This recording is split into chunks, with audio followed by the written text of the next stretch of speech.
Cześć, jak co roku przygotowałem do Was wszystkie podstawowe informacje w formie wideo.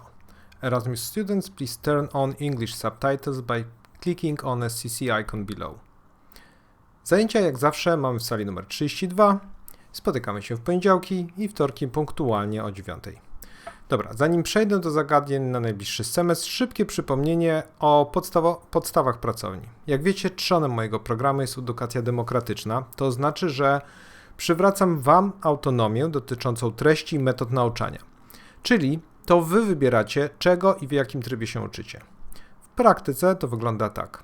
Za chwilę usłyszycie serię zagadnień. Część będzie dotyczyła komiksów, część gier to Wy wybieracie, czym się zajmiecie i w jakim zakresie. Możecie robić tylko gry, możecie robić tylko komiksy, możecie ze mną ustalić, że chcecie się zająć czymś innym. Prosiłbym tylko, abyście do połowy października każda i każdy z Was wybrały to, czym będziecie się zajmować. Żeby zaliczyć semestr na 5, nie musicie skończyć wybranych przez siebie projektów, ale musicie spełnić 2 wymogi. Po pierwsze, musicie ze mną rozmawiać przynajmniej raz w tygodniu. Bez komunikacji nie będę w stanie Wam pomóc w nauce. Wydaje mi się to oczywiste. Czasem nie chcecie przychodzić rozmawiać, bo nic nowego nie zrobiliście, ale to tym bardziej jest powód, żeby porozmawiać i spróbować zastanowić się, dlaczego nic nowego nie powstało. Jestem tu po to, żeby pomagać Wam właśnie wtedy, kiedy coś nie idzie. Jak idzie, nie jestem Wam potrzebny.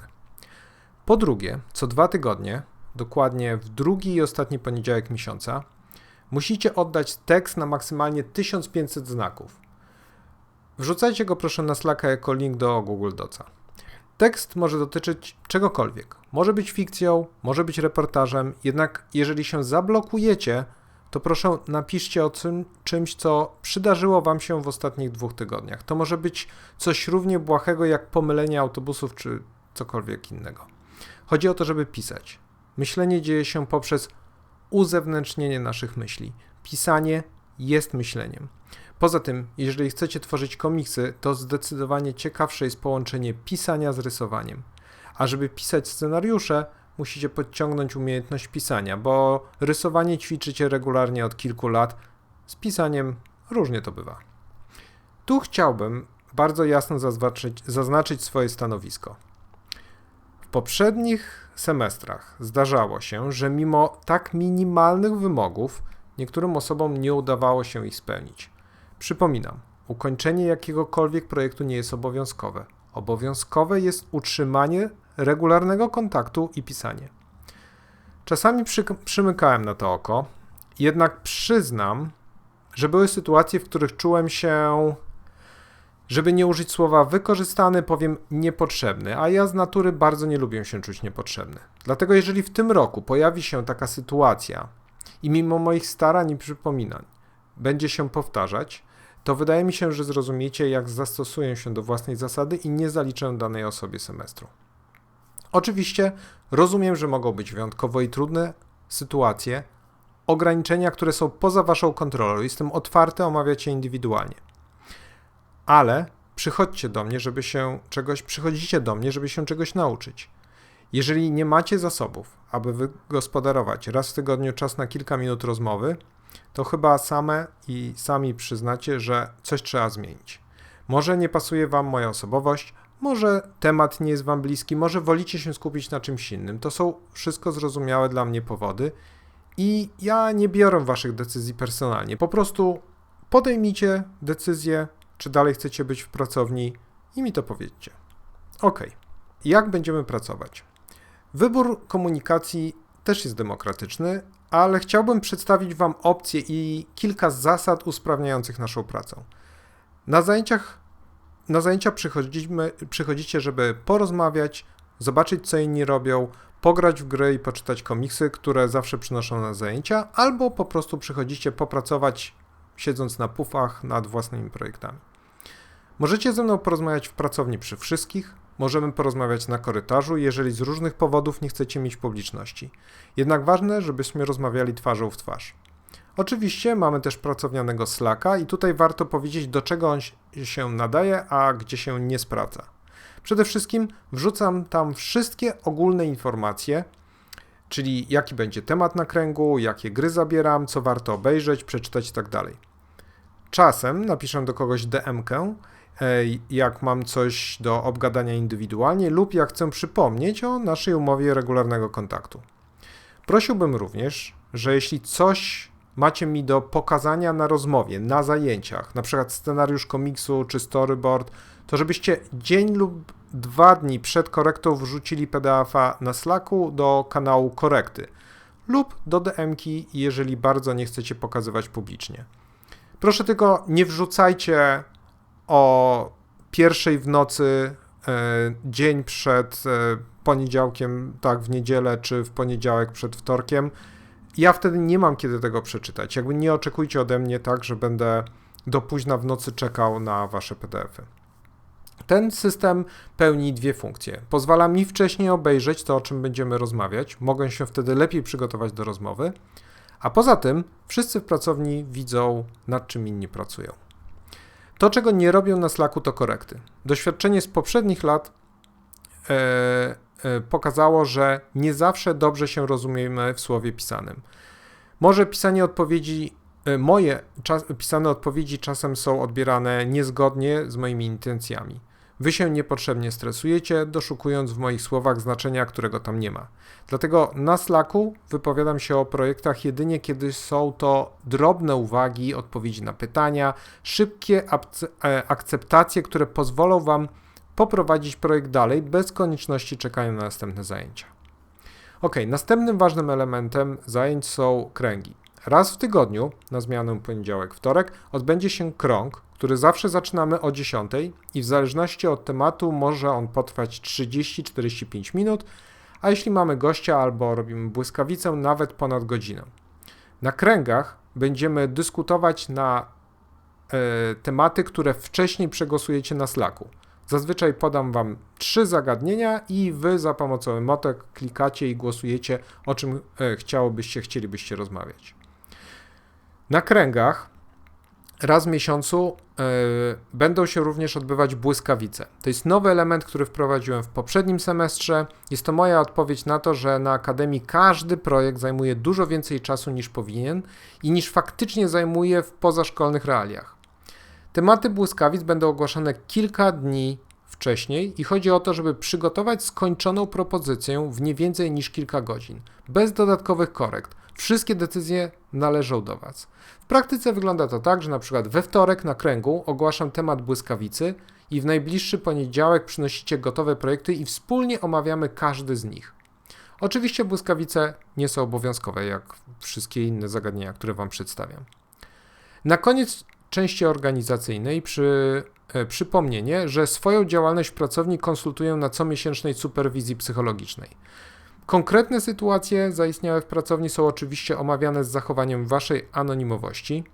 Dzięki konsultacjom sprawdzam, czy moje decyzje i wypowiedzi wam nie szkodzą, czy nie przegapiam jakichś niepokojących sygnałów i czy mógłbym lepiej rozwiązywać codzienne sytuacje i problemy, które bez wątpienia się pojawią.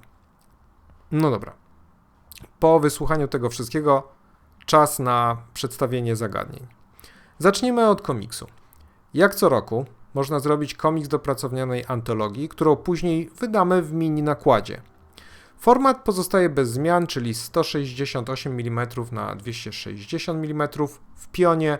Marginesy też takie same jak od lat, czyli 10 mm z góry i od zewnątrz i 14 mm z dołu i od środka strony. W tym roku jednak robicie kolorową antologię. Robiliśmy do tej pory dużo czarno-białych komiksów i później często przy dyplomie jest problem, jak użyć koloru. Ale żeby nie przekroczyć budżetu zbyt dramatycznie, każdy robi maksymalnie 4 strony. Temat na ten semestr to gorące lato. Możecie zrobić o czymkolwiek, byle działo się w upał. Tylko proszę Was, nie róbcie tego zadania cały semestr. To są tylko 4 strony. Naprawdę nie powinno to Wam zająć więcej niż 2-3 tygodnie. Góra. Oprócz tego możecie się zająć większym komiksem do własnego scenariusza. Szczegóły będziemy omawiać indywidualnie, ale mam tylko zastrzeżenie, że jeżeli jest to was pierwszy komiks w tej pracowni, to zróbcie proszę najpierw antologię. Nauczymy się w ten sposób ze sobą rozmawiać i będziemy się uczyć, pracując na mniejszym projekcie, zanim wskoczycie na głęboką wodę. Ostatnie zadanie jest bardzo warsztatowe, przeznaczone dla jednej osoby. Jak co roku ktoś musi złożyć antologię, która została stworzona w poprzednim roku. To zadanie może nie wydaje się zbyt ekscytujące, ale zapewniam was, że nauczycie się przy nim więcej o InDesignie niż przy większości zadań kreatywnych. Jeżeli ktoś jest chętny, to proszę się zgłaszać na Slacku.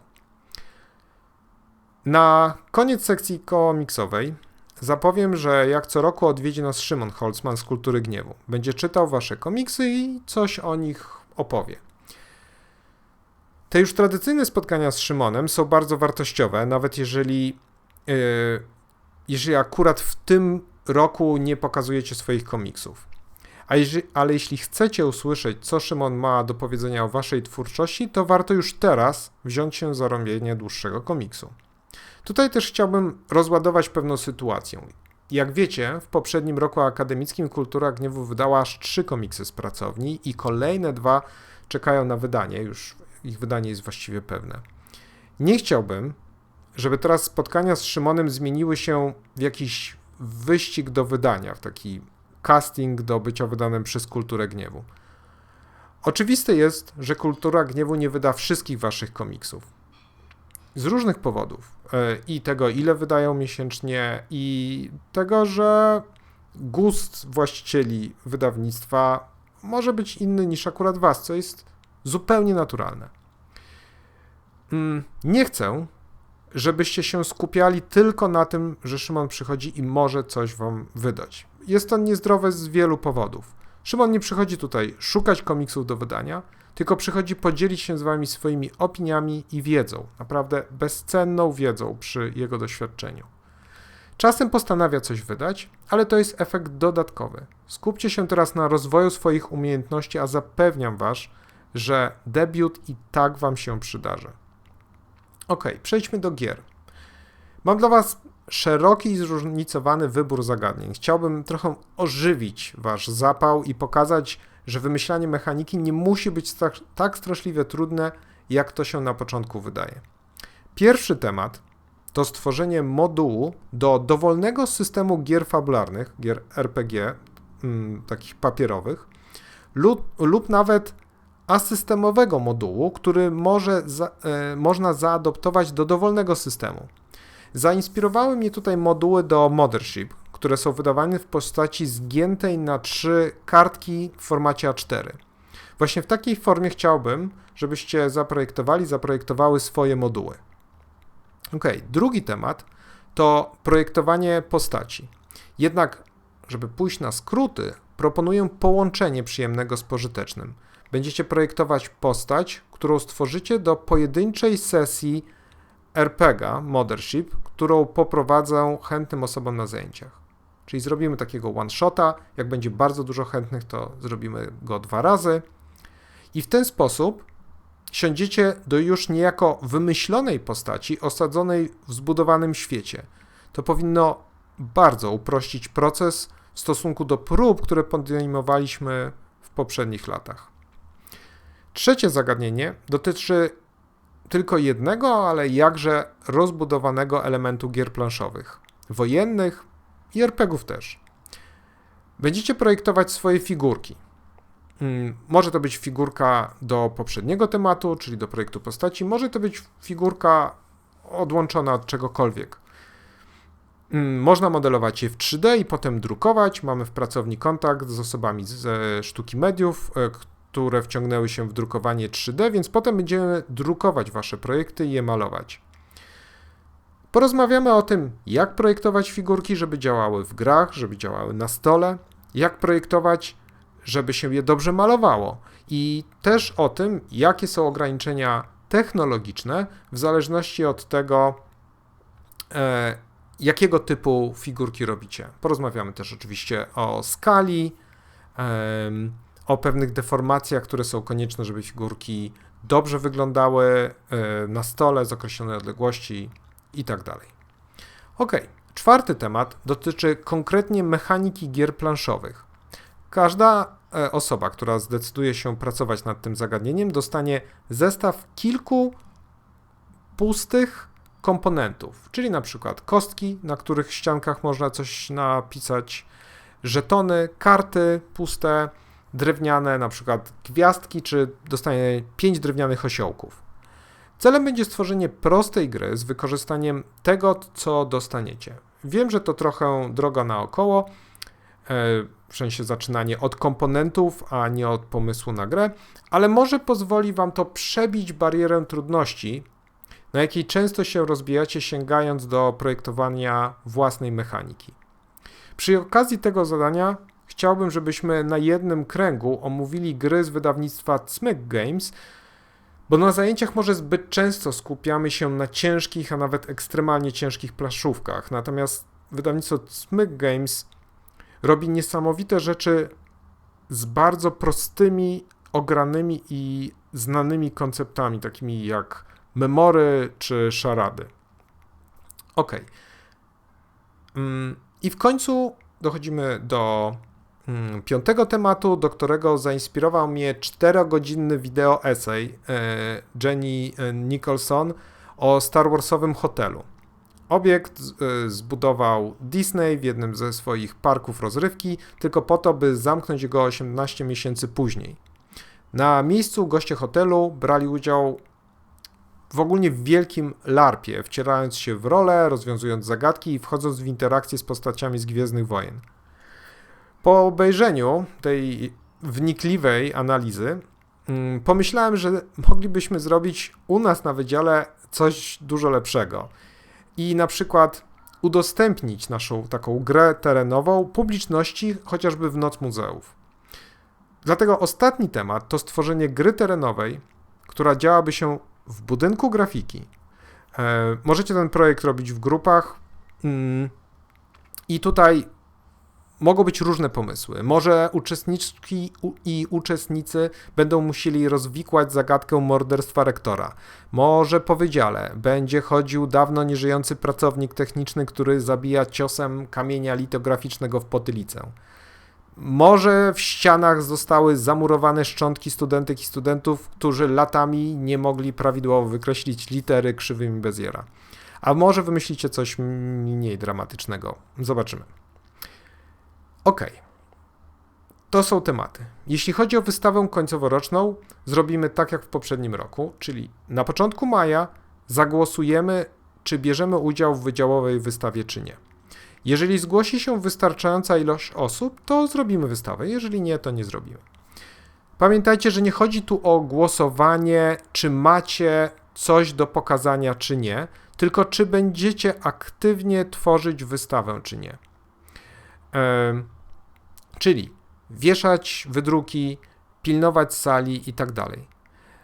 Prezentujemy i tak wszystkich, więc nawet osoby głosujące przeciw wystawie będą zaprezentowane. Po prostu ktoś musi to zrobić. To jest wasza wystawa, więc wy ją musicie zaplanować, powiesić i jej przypilnować. Jak tego nie chcecie zrobić, to jest dla mnie ok. Ja zrobię wideo prezentację i to będzie tyle. Ok. Na koniec jeszcze raz podkreślę to, co powiedziałem wcześniej. Jest nas w tym roku bardzo dużo.